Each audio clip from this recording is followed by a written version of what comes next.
검찰개혁 이슈는요, 국민의힘과 민주당이 싸우는 게 아니에요.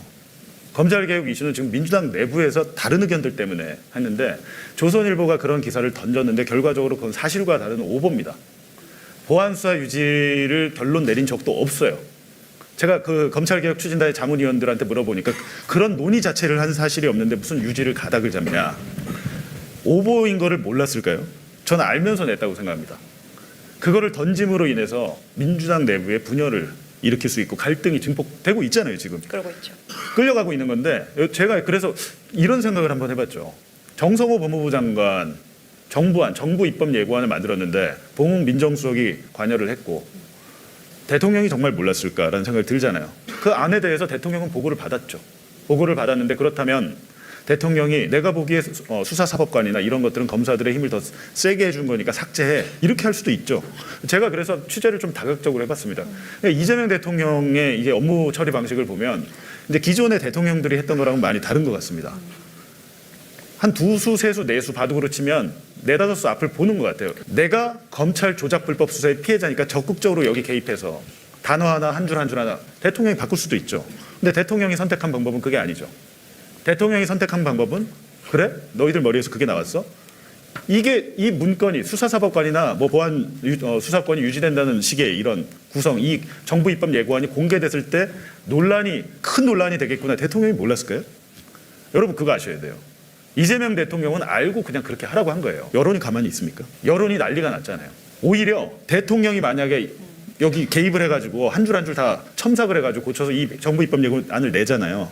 그럼 대통령이 책임져야 돼요, 일단. 근데 하지만 이 안을 그냥 던졌을 때, 그래서 대통령이 금요일 날 조선일보 보도가 나오고 월요일 날 대통령이 일본에 도착하자마자 아직 비행기에서 내리지도 않았는데 지시를 내리죠. 국회에서 수기하고 논의하고 토론하고 그 결과를 정부 입법 예고안에 반영하라고 했습니다. 이 그대로 정부 니네 의견 없이 국회에서 논의한 대로 바꿔 수정해라고 한 겁니다. 이거는 제 생각이, 제 분석, 제 취재 내용이 맞을 겁니다. 이 과정을 통해서 오히려 대통령이 직접 개입하는 것보다 훨씬 더 센 검사의 권한을 통제하는 방향으로 그렇죠. 정리가 될 것 같습니다. 근데 제가 본 윤석열은 이미 검사 시절에 너무도 부도덕하고 부적절한 행위를 너무 많이 했습니다. 저는 사람이 기본적으로 변하기 어렵다고 보거든요. 정말로 뭐 죽을 고비를 넘기지 않는 이상 사람은 변하지 않는데, 이 사람이 통치를 했을 때, 그리고 당시에 제가 JTBC에서 김건희의 뭐 허위 경력이랄지 그렇죠. 모든 게 다 가짜잖아요. 근데 그런 것들이 일부 언론에서 또 포장을 하고, 심지어는 김건희에 대해서 비판 보도를 하는 걸 가지고 여성에 대해서 무시를 하고, 네. 김건희가 후보가 아닌데 왜 그 후보자의 부인을 검증하냐, 이런 얘기까지 있었습니다. 각 언론사 내부에 다 있었어요. 최순실 문제만 봐도 항상 네. 비선이 문제가 되는데, 그 비선이 외부인이 아니고 대통령의 부인이 비선이면 그 비리는 밝혀내기가 매우 어렵거든요. 많은 혐의 중에 지금 기소된 것 자체가 한 3분의 1가량밖에 안 돼. 그리고 끝까지 우리가 모르고 넘어갈 수밖에 없는 것들, 특히 뭐 캄보디아에 ODA 자금을 수천억을 보냈는데 이 돈이 일부 빼돌려진 것으로 저는 정황을 잡고 취재를 마지막으로 하다가 뉴스타파를 나왔는데, 그런 것들에 대해서는 아마 못 밝혀질 겁니다. 2023년 한 7, 8월경에는 제가 슬럼프가 와가지고 아무것도 하기 싫다. 윤석열이라는 사람은 어떤 비판 보도를 해도, 그리고 국민의힘도 그렇고 그냥 씹어버립니다. 그리고 그 언론사에 압력을 가한다거나 뭐 이런 식으로 나오니까 어떻게 해도 안 되는구나 라고 해서 제가 슬럼프가 와서 회사도 거의 안 가고 주로 그냥 캠핑장에서 매일 있었어요. 항상 우울한 상태였죠. 그때 이제 이명수 기자가 거의 매일 밤마다 와서 저희가 이제 이런저런 얘기를 하는데, 이 정권이 임기가 마칠 때까지는 안 된다. 어떻게든 우리가 이 사람들의 치부를 찾아서, 지금 많은 일들이 벌어지고 있는데 우리가 어떻게든 찾아서 정권을 중단시켜야 된다, 끌어내려야 된다라는 얘기를 딱 했거든요. 정확하게 한 달 후에 저한테 압수수색이 들어오더라고요. 그 압수수색은 저는 사실 예견은 했습니다. 조짐들은 있어요. 여러분께서 잘 아시는 어미준 검사가 반부패 1부장이었고 3부장이 강백신 검사였습니다. 지금 대표적인 그 검찰의 개혁 대상들이잖아요. 근데 그 사람들이 대선 개입 여론조작 특별수사팀이라는 걸 만들어서 기자들과 언론사를 수사하기 시작했는데, 언론에 대한 겁주기를 하고 있구나라고 느낀 겁니다. 저는 그냥 그 중에 하나 표적이 된 것뿐이고, 언론에 대해서 겁박을 줬는데 당시 상황을 우린 다 잊어버리잖아요. 저는 항상 진실의 적은 거짓이 아니라 망각이라고 하는데, 우리가 벌써 얼마 되지도 않았는데 많이 다 잊거든요. 잊었는데 당시에 언론사들에 대해서 검찰을 동원해서 수사가 들어오는데 한국기자협회도 그렇고 대다수 언론사가 입을 다 닫습니다. 굉장히 저는 그때 절망스러웠어요. 그때 당시에 민주당도 입을 닫았어요. 2, 3주 좀 지났다가 아마 이재명 대표가 한마디 했을 거예요. 그러면서 이제 민주당 의원들도 이렇게 뭐 비판을 하기 시작했는데 그때 이후에 검찰을 동원해서 언론사를 입을 틀어 막았는데 제가 압수수색받고 정확히 한 10여일 뒤에 이재명 민주당 대표에 대한 구속영장 청구가 됐죠. 그렇죠. 체포동의안이 가결이 되고 전 그걸 보면서 예상은 했습니다. 왜냐하면 당시에 제가 대장동 사건 검찰 수사 기록을 전체를 입수해서 검찰이 어떻게 대장동 사건을 허위 조작, 불법 수사를 했는지 계속 얘기를 하고 있을 때였는데 결국에는 이재명을 잡기 위해서 언론사의 입을 틀어 막은 것이구나라고 했는데 새벽에 아마 기각 결정이 됐어요. 그래서 서울구치소에서 나오셨잖아요, 혼자. 그러면서 교도관한테 그 장면 많이 기억하실 겁니다. 교도관에게 90도로 절을 하고 인사를 하죠. 나오시더라고요. 저는 근데 그걸 못 보겠어가지고 이렇게 다 감옥에 가겠구나라는 생각을 했습니다. 그때 하고 와이프한테는 나 그냥 먼저 잔다 하고 했는데 일어나 보니까 기각이 돼 있더라고요. 근데 되게 재밌는 게 나중에 이제 보니까 저희 집에 압수수색 영장을 내준 유창훈 부장판사, 서울중앙지법 영장 전담 판사인데 영장을 나중에 허재영 기자 아시죠? 허재영 기자 영장이랑 제 영장을 비교를 해보니까 허재영 기자 영장은 검찰이 해달라는 대로 거의 다 허용을 했습니다. 근데 제 영장은 한 60%가량은 못하게 판사가 줄로 긋습니다. 하지 말라고. 그래갖고 제 차량이나 아니면 제가 뭐 숨겨놨을 것으로 추정되는 제3의 장소 이런 것들을 못하게 굉장히 꼼꼼하게 다 삭제를 했어요. 그 검사의 요청을. 근데 알고 보니까 유창훈 부장판사 나중에 이재명 대표 구속영장 청구서를 보니까 정말로 이재명 하나 잘 집어넣으려고 대여섯 개 사건을 짬뽕을 해가지고 영장 청구서가 몇백 페이지예요. 근데 유창훈 부장판사라는 사람이 이거를 기각했잖아요. 판사는 기본적으로 진보적인 판사는 없습니다. 진보적인 사람은 없을 텐데 대신에 합리적이고 상식적인 사람은 있죠. 제 생각에 유창훈 부장판사는 한동훈 법무부 장관을 비롯한 이 검찰 애들이 판사인 나를 이용해서 정적을 제거하려고 하는구나. 내가 이용당할 수 있겠구나라는 생각에 기각을 했다라는 생각을 했거든요. 그러니까 그게 정말 결정적인 사건이었죠. 당시에 이재명 대표 영장이 기각이 되면서 저는 윤석열이 마음을 바꿔먹었다고 생각한 게 한동훈이 그렇게 자신 있어 하던 이재명을 잡아넣겠다고 했는데 실패했잖아요. 그렇죠. 실패했고 들었죠. 그 다음부터 생각한 것은 윤석열 머릿속에는 검찰로는 안 되겠구나. 이제는 군을 동원해야겠다. 실질적으로 당시에 2023년 9월 이재명의 영장이 기각됐을 때 그때부터 내란을 일으키기로 마음을 먹었다라고 특검에 발표가 됐습니다. 뭐 이명수 기자, 장인수 기자의 뭐 디올백 사건 보도를 할 때 이런 것들이 윤석열을 막다른 골목으로 해서 이런 지금 오늘날 이렇게 되지 않았나. 네. 언론을 개혁하자라고 하면 반드시 따라오는 프레임이 있습니다. 언론 탄압이다. 왜 검찰 개혁이 먼저냐? 상대적으로 쉽습니다. 지금 언론 개혁보다는 저는 쉽다라고 봅니다. 그리고 검찰과 언론이 각각의 문제가 있는 게 아니라 근본적인 문제는 아주 강력한 권한을 갖고 있는 검찰과 언론이 결탁했다라는 거죠. 둘이 한 편을 먹었습니다. 그래서 만들어낸 괴물이 윤석열, 김건희 정권이잖아요. 근데 대한민국에서 유일하게 권력을 갖고 있는데 포토라인에 쓰지 않는 직업이 딱 하나 있습니다. 언론사 사주입니다. 유일하게 홍석현 하나 있습니다. 삼성 엑스파일 터져서 어쩔 수 없이 딱 한 번.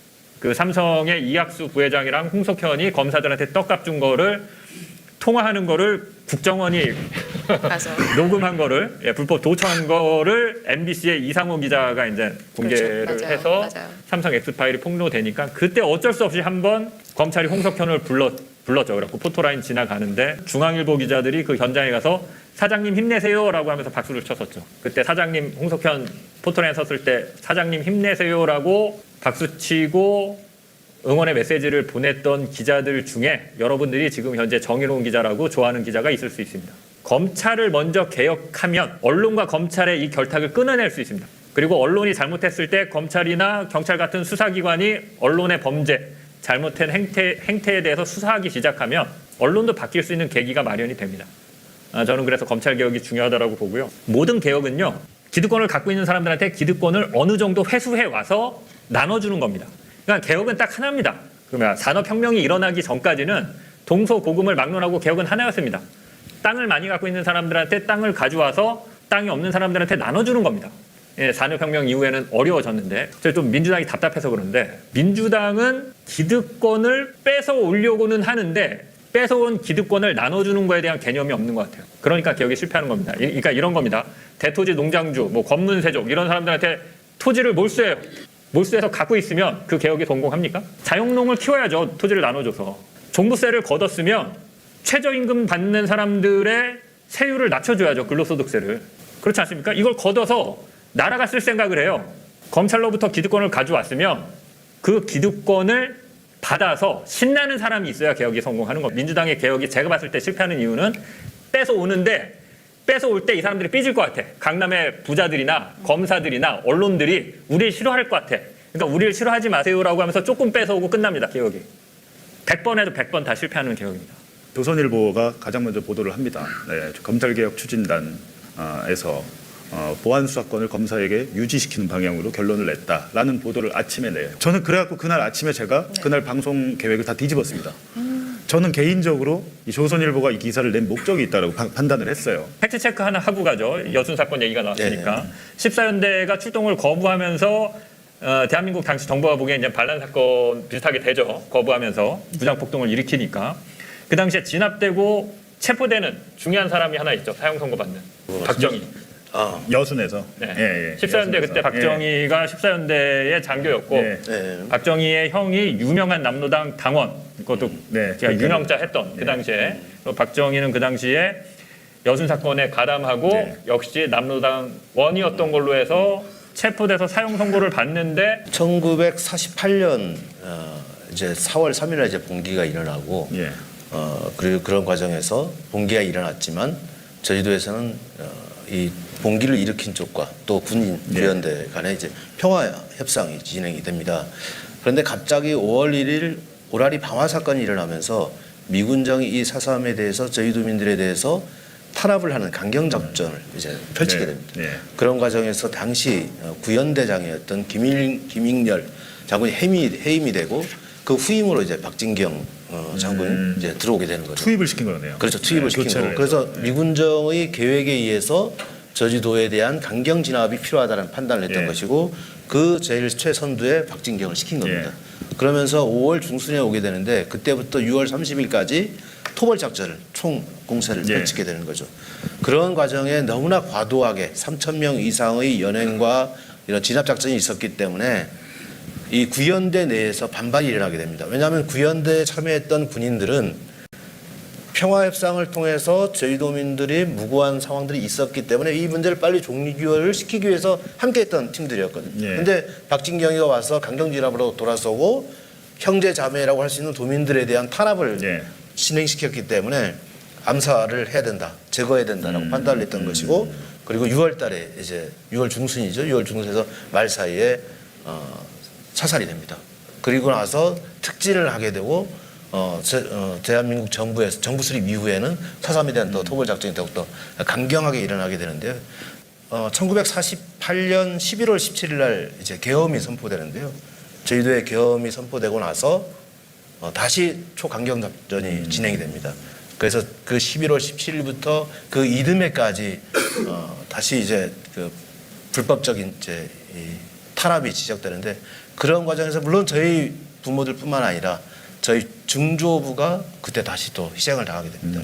뭐 그 당시만 해도 3만 명 이상이 이제 동시에 희생을 당했기 때문에 우리 집안만의 문제가 아니라 저희 도민 3분의 1 이상이 이제 희생당한 것으로 확인될 수 있는 것이고요. 4.3 사건 때 불법 계엄이 있었고 극우가 있어요. 극우 세력. 그러니까 친일 청산이 안 된 상황에서 미군정이 이 극우 친일 세력들을 다시 재등용시키잖아요. 그렇죠. 그래서 그 박진경 같은 사람들을 여기 보내서 그런 일들이 또 있었고 보니까 대부는 또 미국이었네요. 사실상. 그 당시에 미군정 체제였기 예. 때문에. 그러니까 미국의 그런 용인 없이 박진경 이건 개인의 일탈로 볼 수도 없는 것이고 당시의 제주 4.3에 대해서 정확하게 진상규명이 되고 모든 것들이 정확하게 정리가 됐다면 이런 일이 정말 없지 않았을까 진짜 그런 생각이 오늘 듭니다.